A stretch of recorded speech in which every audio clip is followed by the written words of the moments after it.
Om Namo Bhagavate Vasudevaya.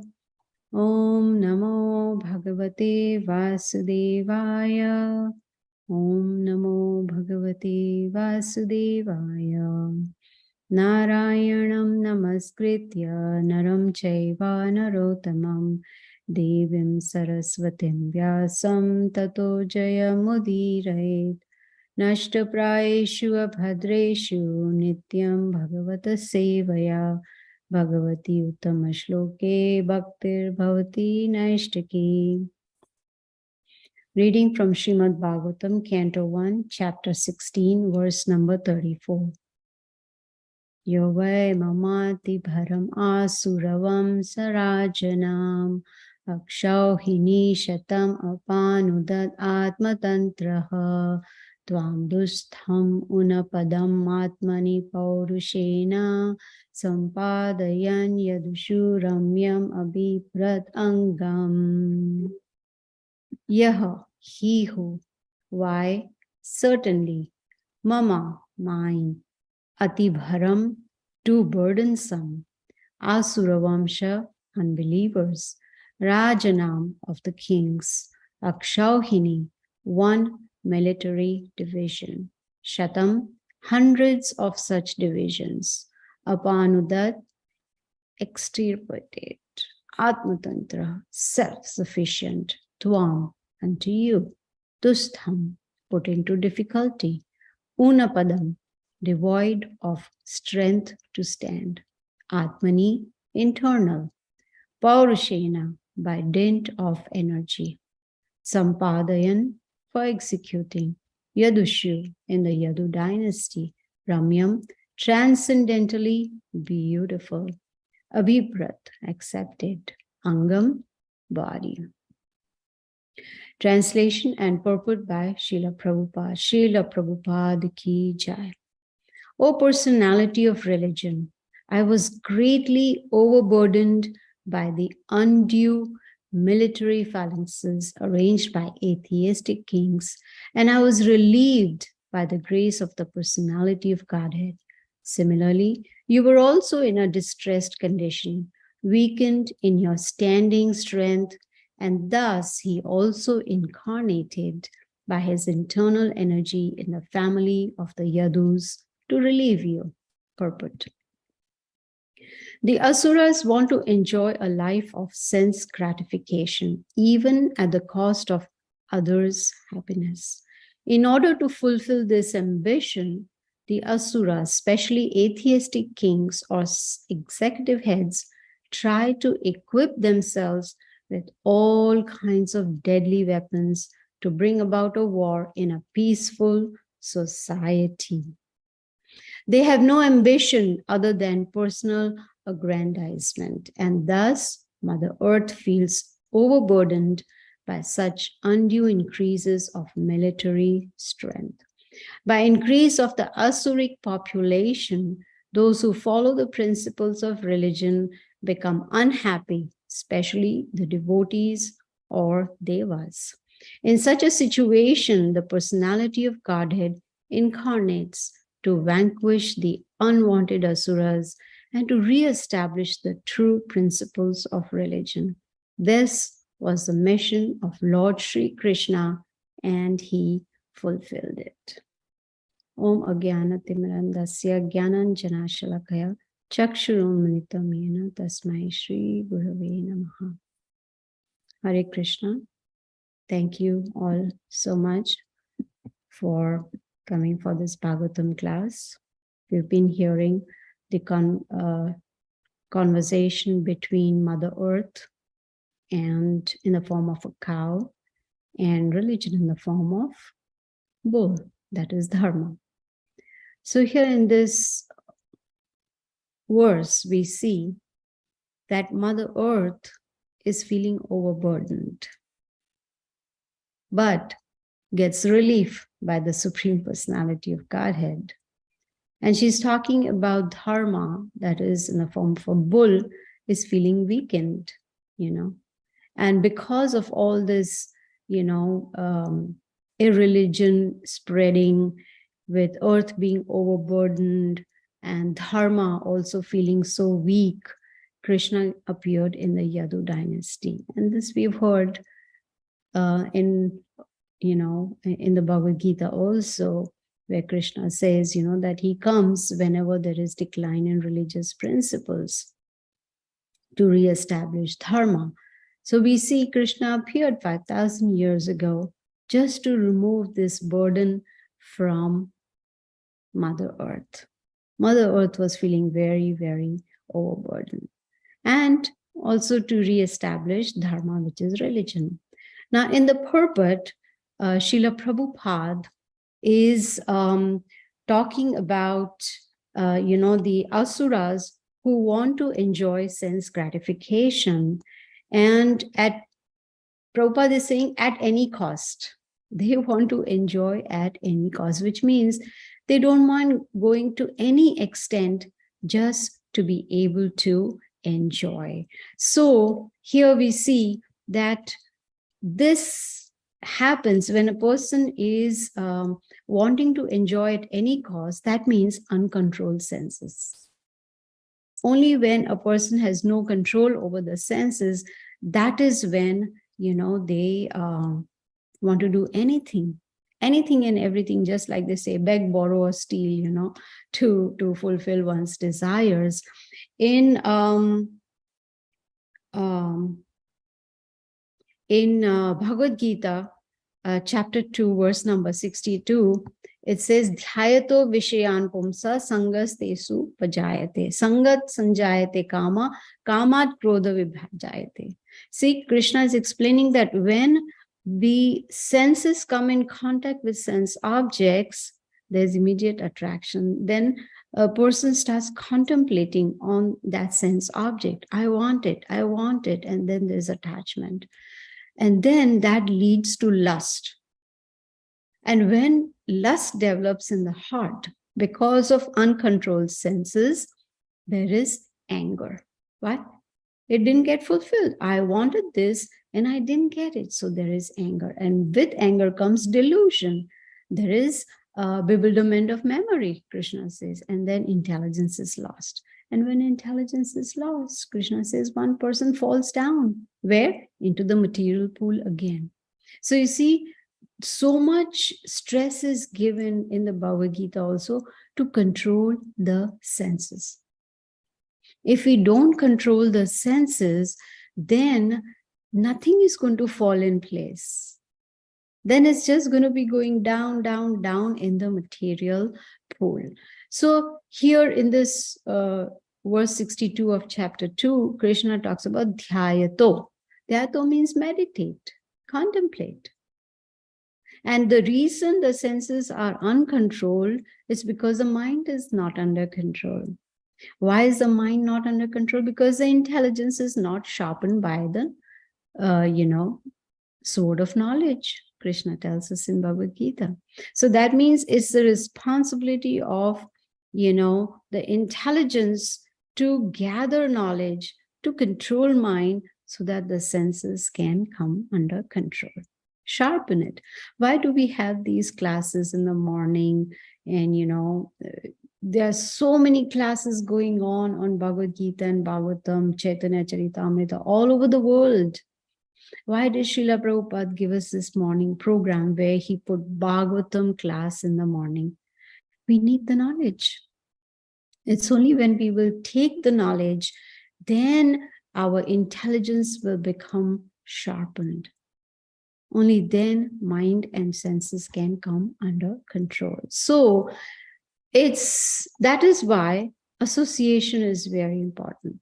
You see, if we take a book of Srila Prabhupada and sit down to read, we will definitely get benefit out of it, but if we are doing it in association of devotees, there can be a conversation, there can be a discussion, there can be exchange of realizations, because supposing I am reading Srila Prabhupada's book, I understand something, but when I'm an association, that devotee can give his or her perspective, the realization, and then we say, aha, I never thought about it in this way. But of course, We definitely need to take on this knowledge on a daily basis. Just like when we are diseased, we take the medicine every day as per the prescription. Why? Because we want to get well. So similarly in spirituality also, we need to take this medicine on a daily basis, which is one Bhagavatam class a day without fail. An apple a day keeps doctor away. One Bhagavatam class a day keeps Maya away. This is how we can protect ourselves from Maya. You see, so here Prabhupada is talking about the atheists. He's talking about those who have uncontrolled senses, always engaged in sense gratification. But sense gratification is for animals. Like Prahlad Maharaj says, chewing the chewed. Have done this life after life after life, but we're still continuing to chew the chewed. Now, this birth, we've got an opportunity to break this cycle of chewing the chewed. If we take up Krishna consciousness seriously and progress. In the purport, Srila Prabhupada is talking about asuras, those interested only in what? Increasing their power, increasing their wealth, increasing their reputation, and all this is for themselves. And Prabhupada says that's why so many wars are taking place. And this is all for personal benefit. Why do people go into politics? Because there is name, fame, power, wealth. And it is all for personal sense gratification. You see? There's so much ignorance around. Just go around and, there's this. I was shocked. I was reading somewhere that there was this gentleman in Mexico. He got married to an alligator. Can you believe that? And that picture was the alligator was dressed in a white gown. And he was carrying the alligator to the church to get married to the alligator. What kind of consciousness is that? There was another lady who got married to an AI, artificial intelligence, probably in a robot or whatever, and was asked, what is the reason? Said, no maintenance, no interference, full freedom. I can do what I want to do. There's no one to tell me, do this or do that, sit here or whatever. There's complete freedom. What kind of consciousness is that? Ignorance. So much ignorance. Thanks to Srila Prabhupada, he came. He took so many hardships at that advanced age. He came just to give us Krishna consciousness, give us a process by which we can change our consciousness. Krishna is our whole self, the body also. Krishna is the whole body, the mind, the intelligence. So it's important that we take full advantage of it. We don't know if we will get another opportunity like this, a golden opportunity like this. See? So here in this verse and in the purport, we can see there's focus so much on sense gratification. There's a phrase, what's in it for me? Okay, you want to be friends with me? I need to know what can I get out of you? How are you going to benefit me? What are the perks that I get by being friends to you? It's all about what's in it for me. Everything about I, me, and mine. I consciousness instead of Krishna consciousness. I'm not sure if I have told you this story before, but there was this husband who was very ill, and the wife took him to the doctor, and after examination, the doctor asked the husband to wait outside at the reception area while he talked to the wife. So now the wife was very concerned, and so was husband. Husband was very fearful. I don't know what kind of disease I have, how much time do I have to live? So the wife was seriously listening to the doctor, and the doctor said, well, there is a way to cure your husband. She said, oh, I'll do anything. He said, okay, here's a list of things that if you do, your husband will be fine. So what were the things? He told her, never get angry at him. Don't make him do any chores. Do not argue with him. Do whatever he wants and just see he will be fine very soon. She said, thank you so much, doctor. Thank you. You are God sent. So when she came out, the husband, of course, was very nervous and wanted to know, what did the doctor say? What did the doctor say? And she said, oh, honey, you are going to die.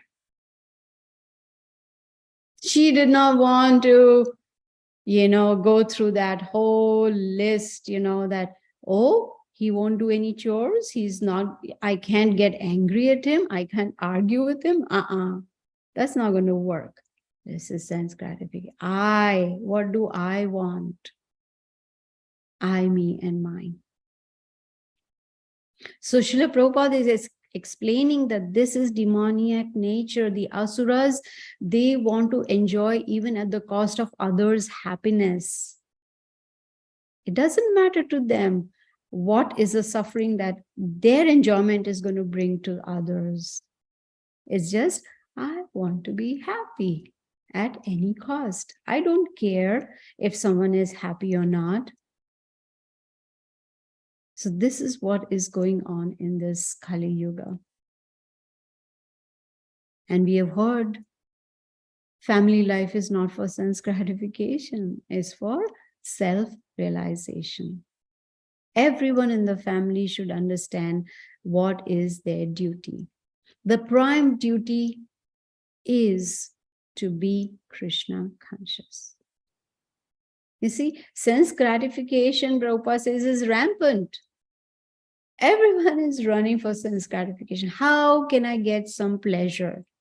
What is it that I can find that is going to give me so much pleasure? It doesn't matter if it puts someone else into trouble or inconvenient anyone.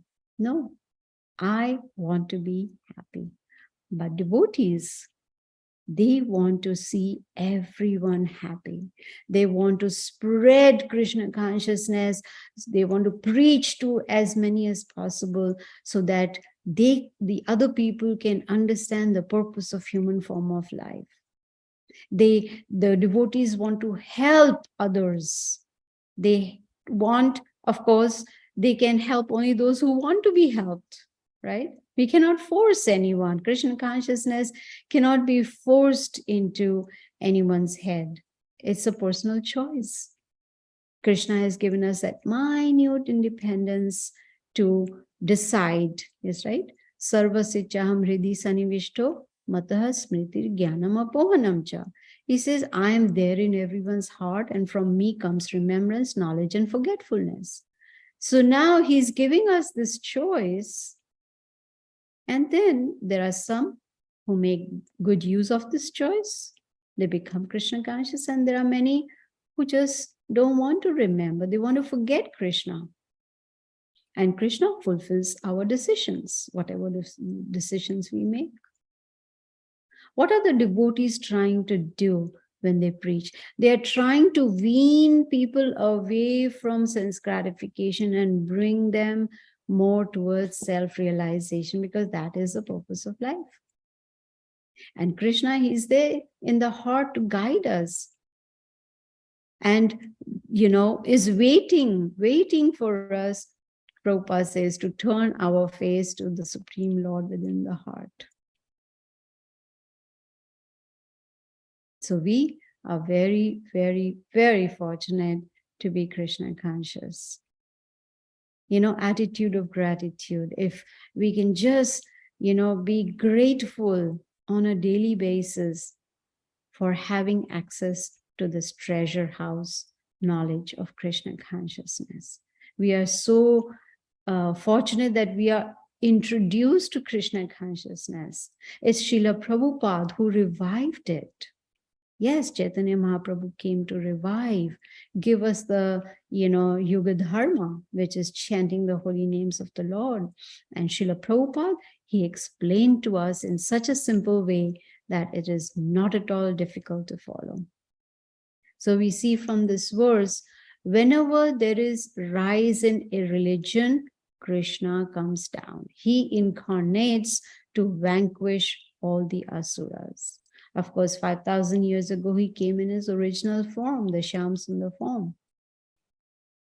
And so Krishna had to come to do what? To remove all the unwanted asuras. And this Srila Prabhupada is talking so much about asuras. Who would like to have an asura in their life? I don't think anyone would like an asura in their life. Nobody.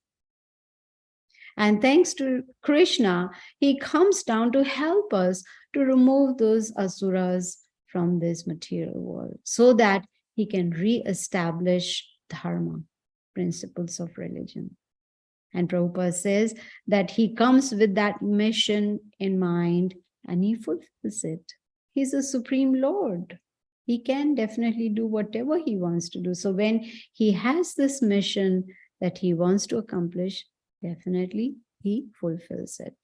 In the Bhagavad Gita, chapter 5, the very last verse, Krishna says, Bhoktaram yagna tapasam sarvalokam maheshwara suhuridam sarvabhutanam gnatvam shantim rich. Suhuridam. He is our best friend. He's our benefactor. He's a suhuridam. How many best friends do we have in this material world? We may have 1, 2, 3, 5, not many. Yes, we may have many friends, but best friend? Who is the best friend? Best friend is one who guides us on the right path. If we are doing something wrong, catches us and let us know that we are doing something wrong. And who is better than Krishna? Best friend. That's why he's in the heart to guide us, to show us the way, besides, of course, being the witness to all our activities. And he's a benefactor. And he wants us to be always happy. And we can be happy only when we are peaceful. And Krishna says, this is a peace formula, I'm telling you. If you understand that I am the Supreme Personality of Godhead of everyone, then surrender unto me, follow my instructions that will lead to peace and happiness. And Prabhupada says happiness is only in the spiritual world. We are like fish out of the water. We are from the spiritual world, but right now we are in the material world. So we are like fish out of the water. What is our position? Our constitutional position is to be the servant of Krishna. Jivera Swarup Hoy, Krishnera Nitya Das. Nitya means eternal, always. Not we are not, morning das, like, Bhagavatam time das, that, okay, we surrender to Krishna for 1 hour every morning during the Bhagavatam class. No. Nitya das, eternal servants. So we see in this verse that Mother Earth is feeling overburdened. And why? Not only because of all these atheists and asuras and, irreligious activities going on. Not only just that, but also because the devotees are unhappy. When there is rise in irreligion, then, the devotees, they are the ones who become unhappy. And that also is a burden on Mother Earth. She wants devotees to be, she wants everybody to be happy. But based on the activities, demoniac activities, how is it possible to be happy? So Krishna, he comes down whenever there is rise in irreligion, dharma. Religious principles, they are meant for human beings. They're not for animals, aquatics, trees, or birds, or anyone. No, it is for human beings, so that there is harmony and discipline. That is the reason. Why do we follow the, traffic rules? That stop at red, go in green, follow all the traffic rules, follow them. Why? So that there are no accidents. Everyone follows the rules, the laws, the state laws, and everyone is happy. But unfortunately, people don't really follow especially the 4 regulative principles. No meat eating, fish, eggs, onion, garlic, no intoxication, tea, coffee, no illicit sex, no gambling. Most people don't follow that. But these are religious principles. Because these principles, if one does not follow these principles, 4 principles strictly, then the 4 pillars of religion become very shaky. Then our spiritual lives become very shaky. Very nicely, Srila Prabhupada explains that if a person is eating meat, then that person cannot be merciful. If a person is engaged in illicit sex, that person cannot be clean. If a person is engaged in intoxication, a person cannot perform austerities which are required. If a person is engaged in gambling, a person cannot be honest. So you see, these 4 very strong pillars of spirituality will become very weak if a person does not follow these 4 regulative principles. So these regulative principles are there so that there is harmony and discipline. And these 4 regulative principles helps one to become pure. Purification is necessary. And when one follows these 4 regulative principles, then one does not live like an animal. You see, human life is not to live like animals. It's meant for purification.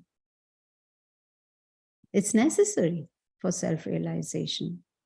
Just like when we are diseased, we go to the doctor will give us a prescription medication, but will also give us some instructions.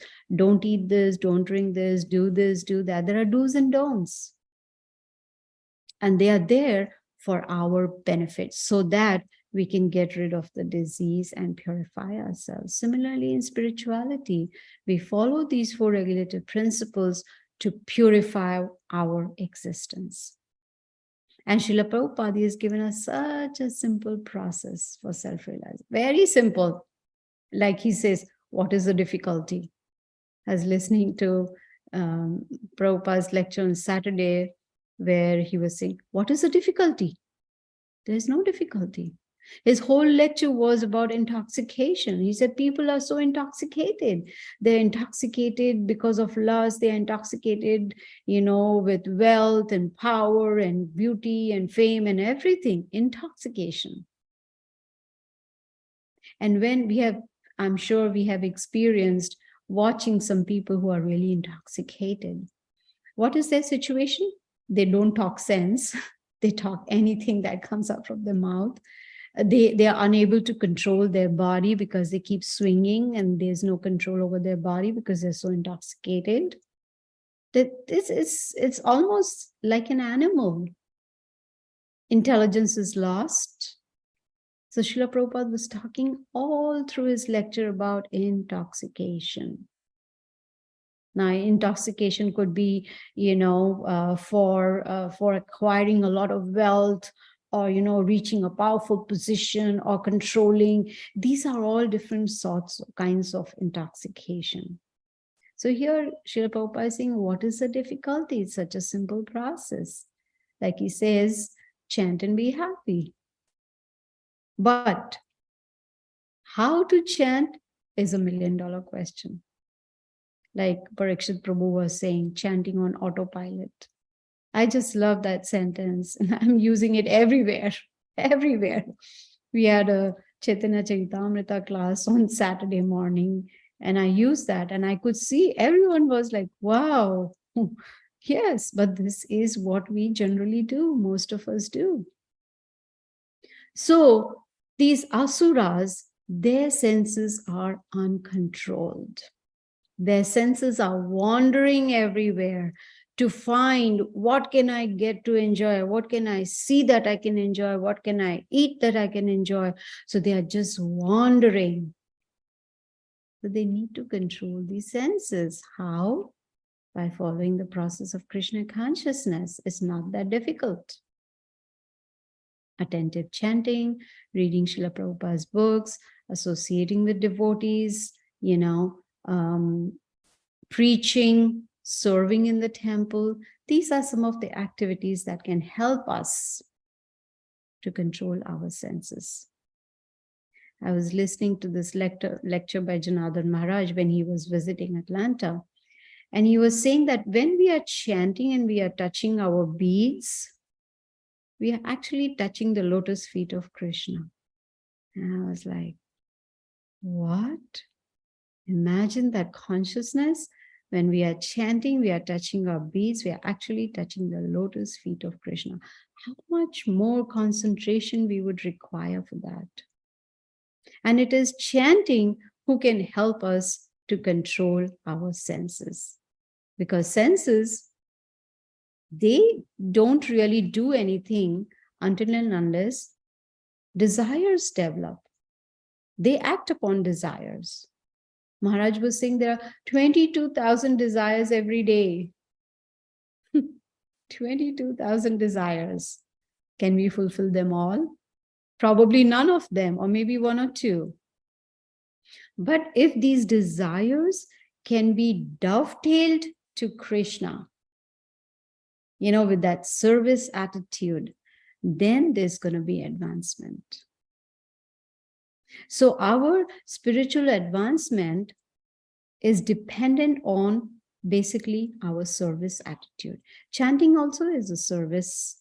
So if we start chanting with that service attitude, then there's going to be advancement. So there's sadhana bhakti, bhava bhakti, prema bhakti. Of course, the topmost is prema bhakti, but at least we can start with sadhana bhakti. And if a devotee surrenders to the Lord with full faith, then there is definitely going to be advancement in Krishna consciousness. Talking about full faith in Krishna, I have started reading Srimad Bhagavatam once again, and I've reached 9th Canto. And in chapter number 21, I was reading about King Rantideva. He had full faith in the Supreme Lord. He knew that whatever happens in our lives is an arrangement of Krishna. He had that much faith, full faith in Krishna.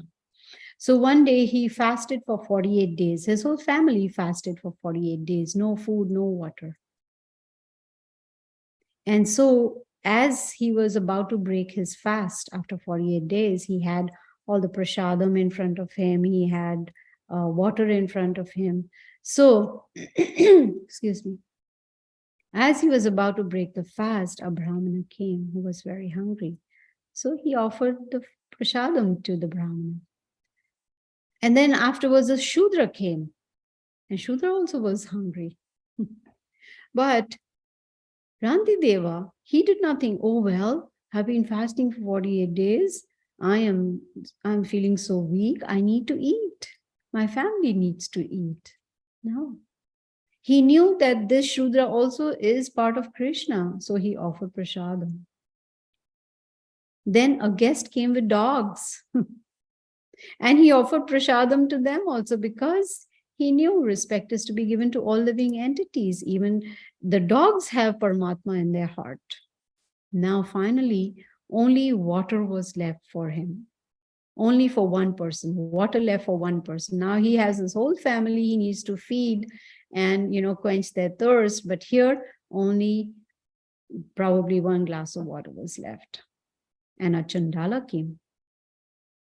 Rantideva, he was on the verge of dying because of, hunger and thirst, but he offered that water to the Chandala. Because he knew this is all arrangement of Krishna. And then he noticed that Lord Brahma and Lord Shiva appeared in front of him. They told him that they had disguised themselves to show us from this pastime that full dependence on Krishna is very beneficial. It is absolutely wonderful to be completely dependent on Krishna. Have full faith in the Supreme Lord. And when Rantideva heard that, the first thing that came to his mind was to meditate on the lotus feet of Lord Vishnu. He was a pure devotee. He was free from all material desires. Maya could not attract him. You know, we fast one day on Ekadashi. Of course, then also we eat a feast, of special Ekadashi prasadam. I don't know, but maybe just a few devotees do Nirjala on Ekadashi, every Ekadashi. But most devotees, because they have to go to work, take care of family, do preaching, travel, whatever, they eat Ekadashi prasadam. But one day of fasting becomes a huge austerity for us. We are waiting for the next day. When is the break time? Oh, it's 7:30. Oh, it's 7:30. Let's break the fast. Eat some grains. I need some energy. Here he was fasting for 48 days and was still ready to give up all the prasadam, all the water to the guests who came. Why? Because he had full faith in Krishna. He knew whatever Krishna does is for the good of everybody. And Krishna wanted to teach us through Rantideva how to fully surrender to Krishna. And Rupa Goswami explains, it starts with Adau Shraddha Tatha Sadhu Sangha Bhajana Kriya Anartha Nivriti. First, one needs to have basic faith based on the scriptures that Krishna is the Supreme Personality of Godhead. Then when we have that basic faith, when we, associate with devotees, sadhu sangha, then we start performing bhajana kriya, which means we start practicing Krishna consciousness. And once we start doing that, then there is anartha nivriti. All the unwanted things from the heart, they go away. So the whole purpose of this verse today is that one should not be engaged, totally focused on sense gratification, but one should try to become self-realized. We noticed from this verse and the purport that how the asuras, they are so much engaged in sense gratification that they, perform activities which are against the scriptures. And not only that, they are also so much into I consciousness, I, me, and mine. And that is the reason there was so much irreligious practices that now the earth was feeling overburdened and dharma also was feeling very weak. The verse once again, excuse me. O personality of religion, I was greatly overburdened by the undue military phalanxes arranged by atheistic kings, and I was relieved by the grace of the personality of Godhead. Similarly, you were also in a distressed condition, weakened in your standing strength, and thus he also incarnated by his internal energy in the family of the Yadus to relieve you. I'll stop here. Thank you. Hare Krishna.